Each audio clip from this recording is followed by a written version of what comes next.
video too. It's happening all around me. Excuse me. And then in September, October 2024, a year after I resigned, I decided to cut everybody out. Everyone. All my friends, my colleagues, resigned from the second property management company I worked at because it was same shit, different day. And I decided to go in and do the work and figure out why everything in my life was continually staying on a vicious circle and nothing was making sense.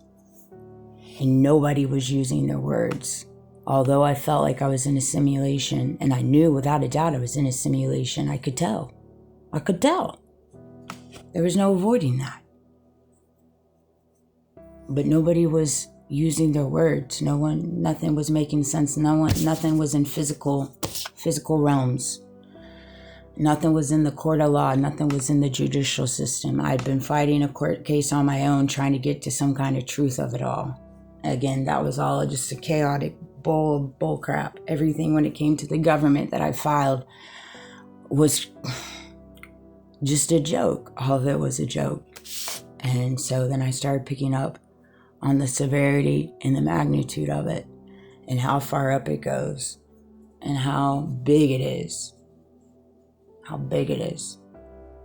And so I was like, okay, well, it must be something.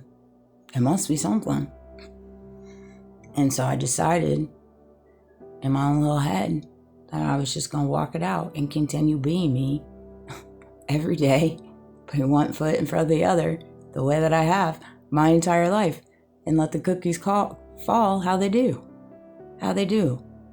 And to release, let go, process, heal, and move on. You know?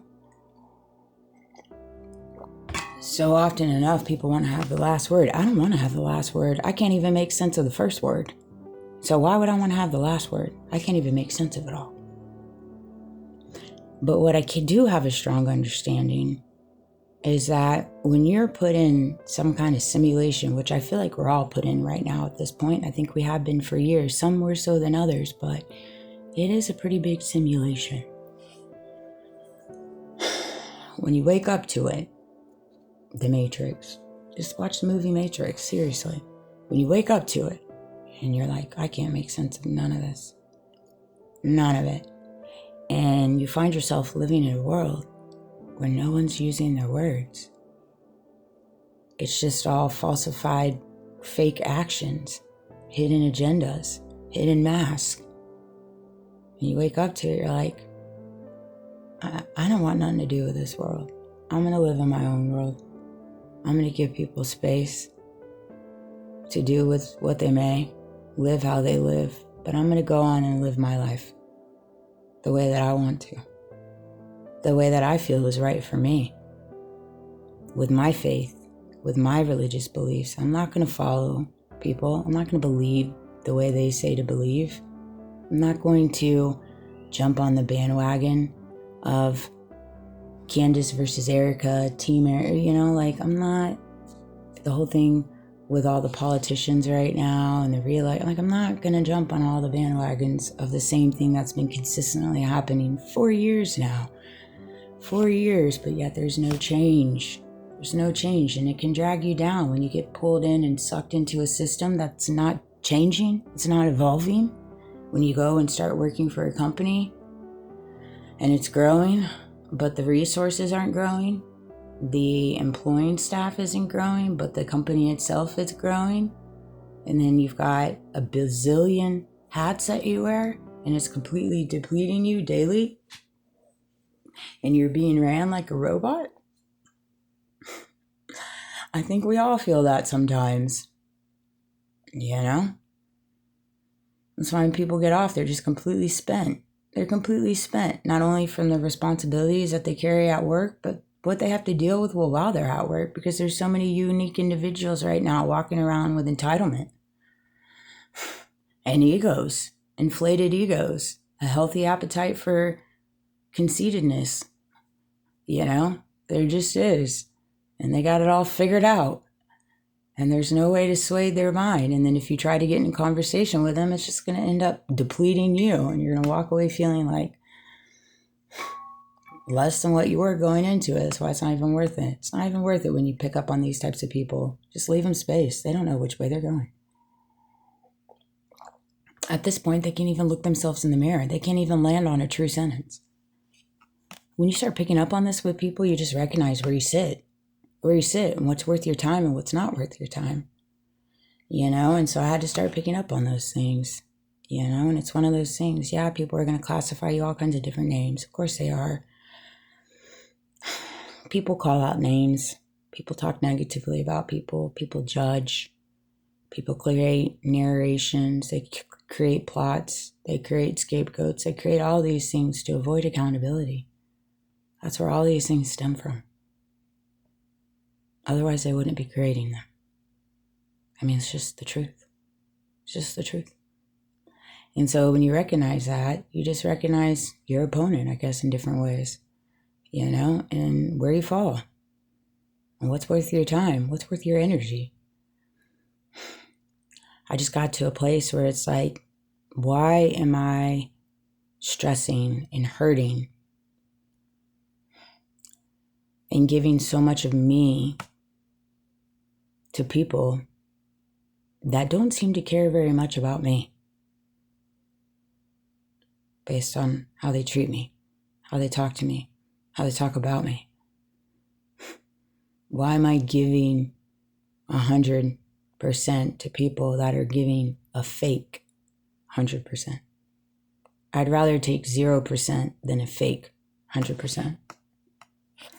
Just so they can steal, so they can siphon, so they can narrate, so they can watch, so they can learn. So they can learn, but not say that they're watching you to learn. Not give you, you're a data girl, you're a data boy.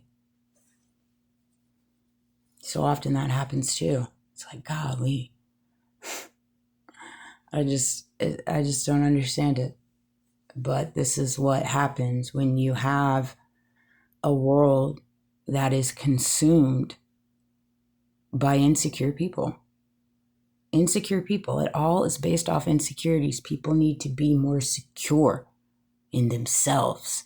But how can people be secure in themselves when they know what they do? When they know what they're a part of? It's hard. It's difficult. It's difficult to become a secure person in that type of sphere. I get that. So I recognize that. So I don't carry expectations in them being anything other than what they are, which is evidently shown to me on the daily basis and has been for years. 4 years. When it comes to my ex, when it comes to my ex-husband, when it comes to all my friends that I've known for years, blood, sweat, and tears up in there, loyalty, ride or die. And yeah, I was broken. Yeah, I had my addiction, but never did I come at them in a side angle, trying to steal from them, trying to siphon from them, trying to manipulate them, not being genuine to them. I love them with all my heart. And it took me to the ground because I just kept giving and giving and giving and no return, So often enough, there wasn't return. It wasn't reciprocated.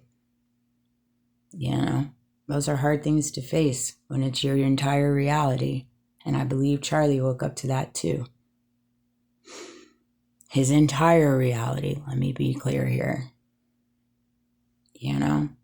You can just see it in the videos and the interviews there at the end with him. You can just see it in his face. He is completely torn and broken. It is the hardest thing that I wouldn't wish on my worst enemy. And he woke up to it. And I know how that feels. So it changes you. It changes you.